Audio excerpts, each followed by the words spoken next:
من میوانێکم لەگەڵا فەرحان جەوهەر شۆڤەکاری سیاسی لە ستۆدیۆ لەگەڵ ئێمەیە کاک فەرحان بەخێر بێ بە ستۆدیۆی کوردستان 24 چەند جارێکە و لە چەند بۆنەیەکە هەم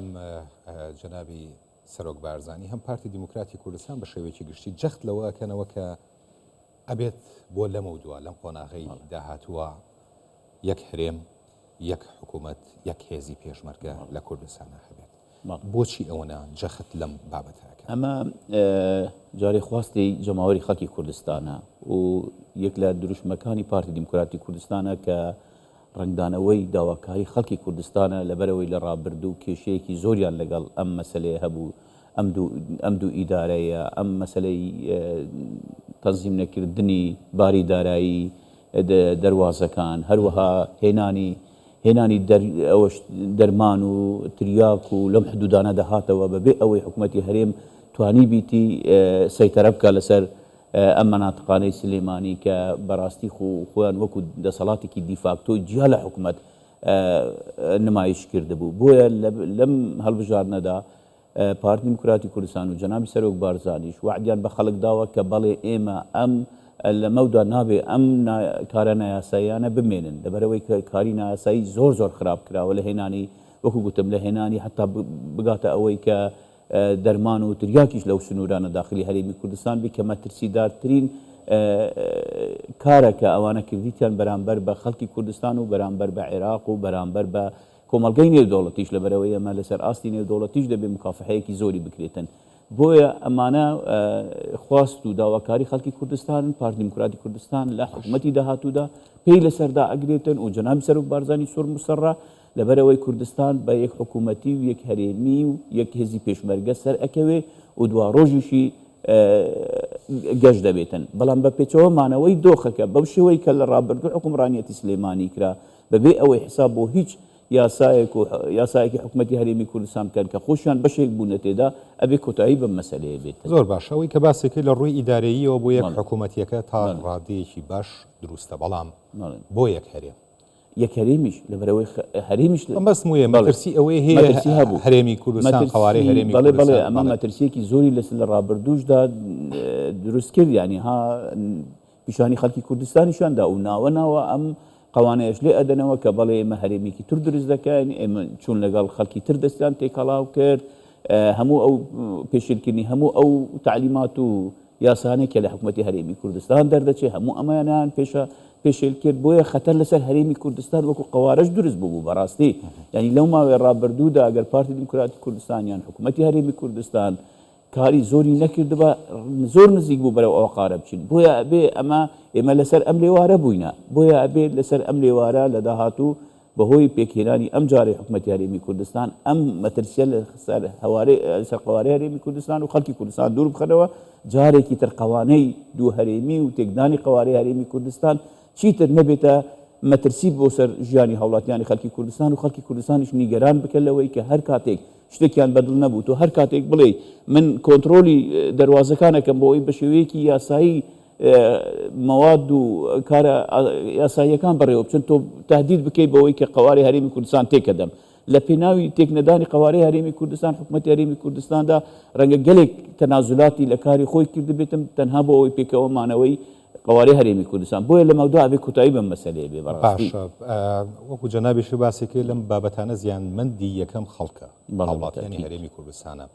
ئێوە وەکو پارتێکی ئێستا وەکو پارتێکی زۆرینە و پێشتری شەروا بوون و خاوەنی حکوومەت و دەسەڵاتن لە هەرێمی کوردستانە، پێتان وایە ئەم لایەنە لە بەرامبەر چیان لە پای چی ئەم کارانە ئەکات؟ ئەم دابڕانی دروستکردنی هەرێمی دیکە و ئەم ڕێگریانە بۆچی ئەکات؟ بۆچی ئێوە دانانیشن لەگەڵ یانە تەفاهم بکەن بۆی بگەنە ڕێگە چارەیەک بۆی خەڵک زەرمەند؟ زانی چێ تەفاهم ناکرێت لەسەرمە لەبەرەوەی ئەوە مانەوەی خۆیان بەندە بەم کارە نایاسایانە و جیاکردنەوەی و تێکدانی قوارەی هەرێمی کوردستان. ئەوان چەند بتوانن هەرێم لێک پەرتەوازە بکەن جیا بکەنەوە، چەند بتوانن کاری ناسایی لە دەواازەکە بکەن، دەستکەوتی مادیان زیاترە، دەستکەوتی مادی واکە کە هێزیان هەبێتن بەهۆی ئەم هێزەوە خۆیان سەپاندووە و دەمێننەوە. سەیری سلێمانی بکەن ئێستا خۆ هیچ مؤسساتێکی حکوومەت کە ئەوان دەرگلەی لێرە ئەکەن خۆ هیچ حکوومەت کارێکی مؤسساتی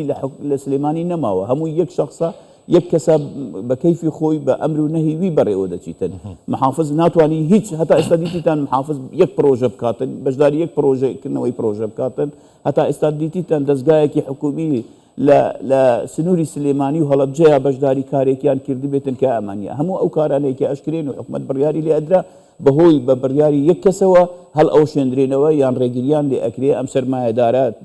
ئەگیرێ ئەم کە هاوڵاتیە بە دەستی چەکدارە کوژرێتن ئەم سنوورە بە دەستی هێزی چەکدارەوەیە یعنی هەموو ئەم کارە نائاسایە لێوێ ڕوئەدەن بەڕاستی ئەمە داوای خەڵکی کوردستانە و خەڵکی کوردستانیش بۆ ئەمە دەنگی بە پارتی دیموکراتی کوردستانیش داوە وەکو هێزی یەکەمی براوەی کوردستان کە بتوانی کۆتایی بۆ پاشەگەردانیەی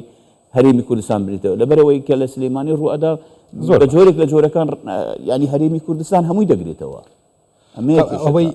ئەوەی لە بانگەشەی هەڵبژاردنە ڕووی ئەدات لەو زمانەی کە بەکارە هێنرا لە بانگەشەکانە لە گوتارەکانە تا ڕادەیەک هەندێکی ئاسایی بوو خەڵکیش وەکو تای هەڵبژاردن یعنی زۆر جار لەیەکیانەدایە بەڵام بینیمان دوای پرۆسی هەڵبژاردنیش بە جۆرە لە جۆرەکان هێشتا تای هەڵبژاردن هەندێک لایەنی بەرنەداوە بەم شێوازە کە هیچ کام لە حیزبەکان 50 زائیدیەکی بەدەست نەیەناوە بە پێکەنانی حکوومەت و پێویستان بە یەکترە تا چەند ئەتوانین بڵێن کەشەکە لەبارە بۆ ئەوی بتوانن پێویستیمان بە یەکترە بەڵام نابێت لەسەر حسابی خەڵکی کوردستان و دوا ڕۆژی قواری هەرێمی کوردستان بێتن ڕاستە ئێمە پێکەوەی هەر دروشمی پارتی دیموکراتی کوردستان یەک لە بڕگەکانی ئەم دروشمە پێکەوەی بوونە بە پێکەوەی بوون بەڵام پێکەوەی بوون چ پێکەوەی بوونێک ئایا ئەبێ هەر ئەو پاشاگەردانیە بەردەوام بێتن هەر دوو هێزی پێشمەرگەمان هەبێ